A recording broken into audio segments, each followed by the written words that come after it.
Welcome to the Contractor Success Forum. Today we're here to discuss building your bond program.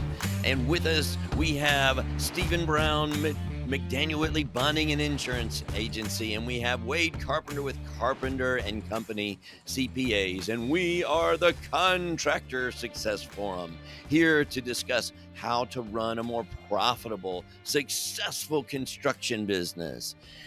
Wow, building our bond program. I was lucky enough to have an amazing bonding agent when I started my bonding business. Who was it? That was that Stephen Brown guy, wasn't it? Thanks, Rob. I You're appreciate welcome. that. Yeah, Wade, you see that. What are your comments? Because we have Stephen here with us, as an accountant and all these things. How important is it for your contractors to build that bonding program intentionally? Building the program, there's several things to doing that, but having a great agent is key. One that will go to bat for you, one that will give you advice. And there's a big difference in somebody that does that and tries to help build you up and knows the different markets and what they can get. So that's why I'm really excited. I love working with Stephen. I think he's got years of experience, and it's one of those things that I really appreciate in trying to help my contractors move forward with bonding.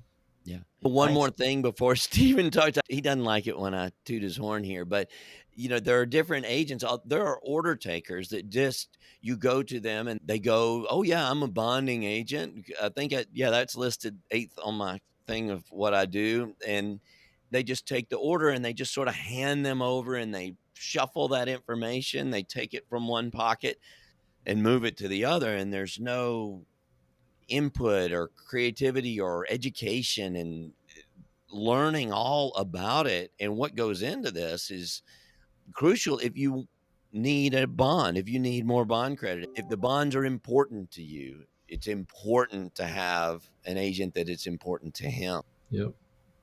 Wow. Thanks, guys. Well, we can just end it right now. I appreciate I guess the point of building your bond program to me as a bond agent is that's my job. That's all I do. And I only get paid when you are a low bidder on a job and need a performance and payment bond. It's always in my best interest for you to succeed.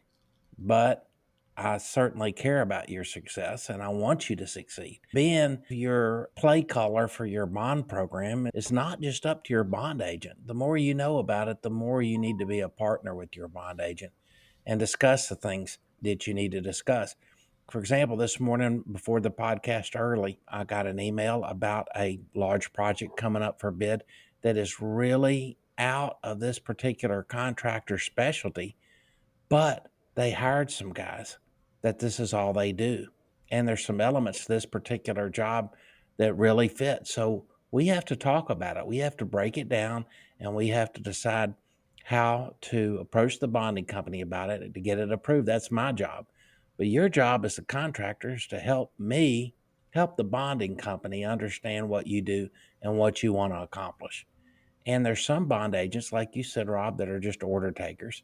There's other bond agents that just really want to control every aspect of your bonding relationship and tell you not to worry about it. It's not something you need to know about. But the best bonded construction programs are where the contractor is actively involved. And by actively involved, I mean, hey, I want you to come out, bond underwriter, bond agent. I want you guys to come out and this construction project. I want to show you what we're doing. It's exciting. I want to share some successes. I'm worried about something. Can we talk about it? Here is my backlog gross profit, and here are my cash flow projections. Can we push this program a little bit? Because I believe we have the infrastructure in place, the people in place, the expertise in place to really grow. And I think this is the year we're going to push it. These are all the things that you need to talk to. And nobody can communicate that better than you. And the more you share with your bond agent about what you're doing and what you want to do, the better job they can do for you. Right. You actually just kind of reminded me of a situation I'm dealing with that too often I see a contractor that they don't have that great relationship with the agent. So they're hesitant to tell somebody like, hey, something may be going wrong or whatever. But I had another situation where somebody was getting way beyond their previous capability as far as what they had been able to bond before. And we needed to kind of reach out and talk to the bond agent. It's like, how can we make this work? Because they had a big commercial general contractor that really wanted them on the job. And we had to get a little creative, and working with the bond agent is the key to getting that done, and Sure. not waiting till the last minute and saying, I already got the job, get me a bond now. Yeah. Hey, luckily this job we were talking about comes up a month from now, but so I really appreciate it. It was just a heads up. This is what we're thinking about doing. Let's talk about it. And that's everything. And the relationship. Remember, bonding is just relationship. And when you talk about stuff like bank lines of credit and retainage and bonding and workers' comp and insurance, they're all kind of have negative connotations where change order is such a happy thing to talk about. But bonding really is something that I can tell you from firsthand knowledge can really help you. You've got extra set of eyes. They're not intimately involved with you and what you're doing day in and day out. Can kind of see the forest through the trees a little bit. Not to mention that you have experts that all they do is look at different contractors and different projects. That's their job. So if a underwriter says, I don't feel good about this job, and your bond agent agrees and you don't understand it, then you have an option. You should get another bond agent, or you could say, well, I really trust my team. Let's maybe pass on this job. I see their points. And even though I don't totally agree, they're a member of our team. So we're going to take a pass on that. So there's just a lot to this relationship. It's constantly moving and it's all about communication. I mean, I've seen situations exactly like that. And there are situations where a contractor, they may want this huge job. Exactly what they're telling them is, if they can't bond it, there's probably a reason that maybe you can't support that. I've seen what they thought was good job take great contractor down. So I think that's great advice. We're recording this in early November, and it's the time of year where I'm starting to do the tax planning, and we call it tax and bond planning, because this is the time to think about dressing up your financial statement at the end of the year. Mm-hmm. Can you talk about that a little bit, Sue? Yeah, it's something that we're talking to all our clients about right now. Every single one of them. Are you meeting with your CPA? And are you getting this information together? It's such a huge part of the upcoming year for bonding. It sets the tone, and just the level of relaxation that comes from getting a financial statement earlier than later to a bond underwriter is huge. You have a reputation of getting late financial statements. It tells the bonding company two things. The first thing is that you've lost money and you don't want them to know. Or the second thing is, I'm just not organized. I don't have time to mess with this. Either way, you're pulling the plug of what's feeding that bond program. I think one of the important parts of this is how you look at the bonding program and what you're doing when we're saying building that bond program. I believe it should be incorporated as part of your strategic planning process, because this is not extra work that you do for your bonding program. Use this information as feedback and part of your strategic team to build your strategic plan and your thinking. It's not an obligation to have to do this. Look at it as almost like free consulting, or it may not be free, but as it comes from that, the feedback and the input that you get from the bonding program. I mean, who else but the people that have to cover people's butts when these jobs don't go well to advise you on your company? Yes, they are looking out for themselves, but by them looking out for themselves, they're partnering with you on these jobs. And that's valuable information that's very hard to get. So take this information, look at this as your strategic plan. When you're building this bonding program to look good for the bonding company, you're looking good for your owner, which is probably you that we're talking about in our podcast. This is to benefit you, not a cost and an extra time that takes away. This should be built in as part of your progress in your company to build your company. Building your bond program is building your business program, your business plan. Wow. That's so true. That's true. And building your bond program is not just about the size jobs that you're getting approved or your capacity for bonding. That's an element of it. But that comes when you've done everything else right.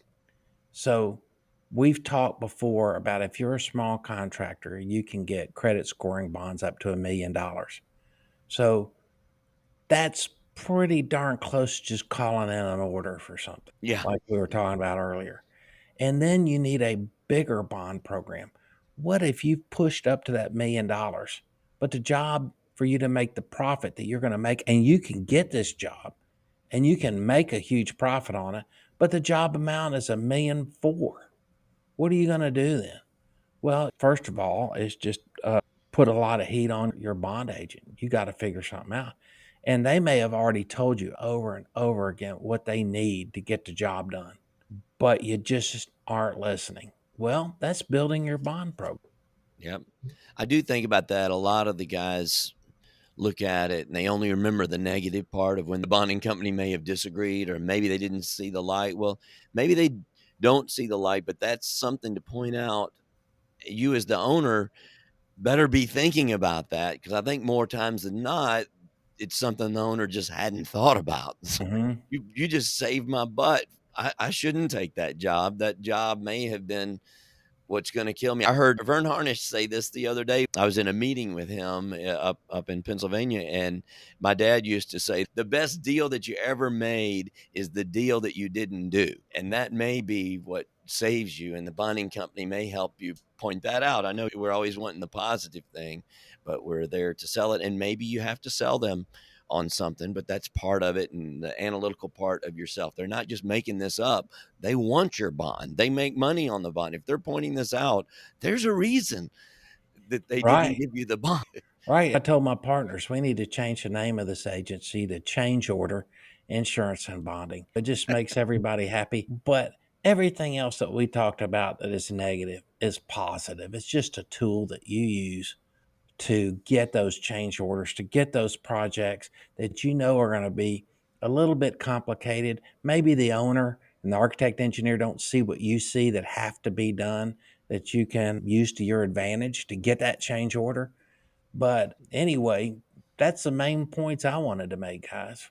One thing I wanted to point out, which I think I made this analogy a few weeks ago when we did the podcast on financial statements, but building a bond program is a lot like being a teenager and trying to get credit for the first time. It really is. And a lot of people don't think about, they get mad at the man and go jump off and become their own boss and they start their own company.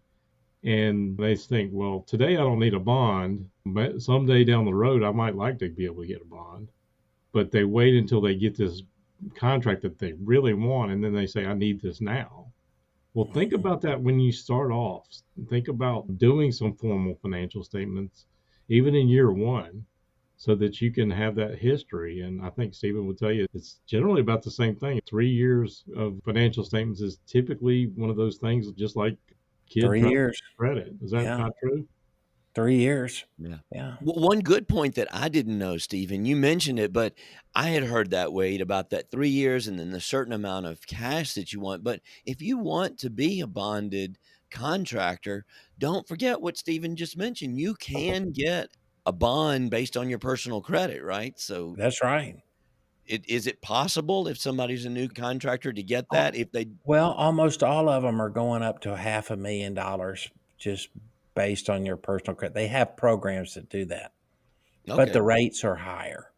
Does yeah. that make sense? But if And you then when you want to go get from into 500 to 750, they want a little bit more information. Then a million, they at least want an in-house financial statement and a good personal financial statement. So sometimes we're the ones left scrambling to help put something together to get that approved. And it should be you and your CPA. But nevertheless, whatever it takes to get the job done. yeah. Well, I think that's one of the things that kept me for years not going through the bonding processes. I heard all the things that you had to get from my big successful contractor friends. So they were talking about that. And I didn't realize that there's another way in the door, because it seemed to me like it was the only way to get in the bonding program is to Mhm. partner with somebody that's already bonded or inherited or something in there, that there was just not a way to start in there. And there is a roadmap. And there you go with another way to talk to a bonding agent that knows this stuff. Sure, I really appreciate calls from folks that want to talk about what their needs are and what they want to accomplish. That way, they're bringing me in as a team member, and that's huge to me, and it's huge to the companies you want to do business with. Yeah. So if you're a concrete contractor or a framer or a plumber or, anything else, there is a way to get into this commercial contracting bonded world. I believe we felt like those were just two different worlds out there when I was in it. And it's not true. Just find a guy like Steven and get Well, started. it's like an electrical contractor doing plumbing. They might can do it, but it might be ugly or Yeah. dangerous. Who knows? But this is all I do every day, all day long, and it's just what I do. You made it easy for me. But honestly, I was shocked when you told me, like, well, yeah, I can get you a bond. We can do this. It's like, really? I thought I had to be this giant GC contractor stuff or one of these companies that are just huge all over the place. And it was really easy for me. Well, And you paid your premium on time, and we never had a bond claim, and I yeah, really appreciate that, Rob. that's true. Yeah. All right. Well, one thing I did want to point out too, which I guess a lot of people don't think about, but $1 million construction contract is not that big anymore. No. And so, exactly what Stephen was saying, you can do this based on credit up to $1 million maybe. But again, the ones that people are chasing, they want these bigger ones. If you really want them and you think you may ever need them, explore that today, even if it's not on your radar right now. Don't wait until, hey, I got this job I really want, and go running to Stephen at the last minute and saying work miracles, because it's going to be a lot easier if you can start building into it. Sure. And I can say with all honesty that bonding can be fun. Have you seen those Liberty Mutual commercials where they're jumping in the pool with their laptops going, making insurance fun for Yeah. young people? I think that's a crazy topic, but yeah, it can be fun. It can be relaxing. And your bond agent, I can say that a lot of my very best friends are my contractor buddies. And not as fun as Internal Revenue Code reading, but Yeah. Sweet. All right. And not as fun as the Contractor Success Forum, because here on the Contractor Success Forum, we have fun building your contractor business. Yeah, So, we do. That's yeah, kind of an baby. angry ending, but I liked it. Yeah, hey, man, I'm passionate. The anger, just the thrill of getting these contractors driving their businesses into profitability. Well, So, now you are passionate about it. I think we all are, but I hope y'all enjoyed this topic because it's timeless. all right. Well, thank you, Stephen Brown with McDaniel Whitley Bonding and Insurance Agency, and Wade Carpenter, Carpenter and Company CPAs. And I'm Rob Williams with Iron Gate Entrepreneurial Support Systems. We will see you on the next Contractor Success Forum.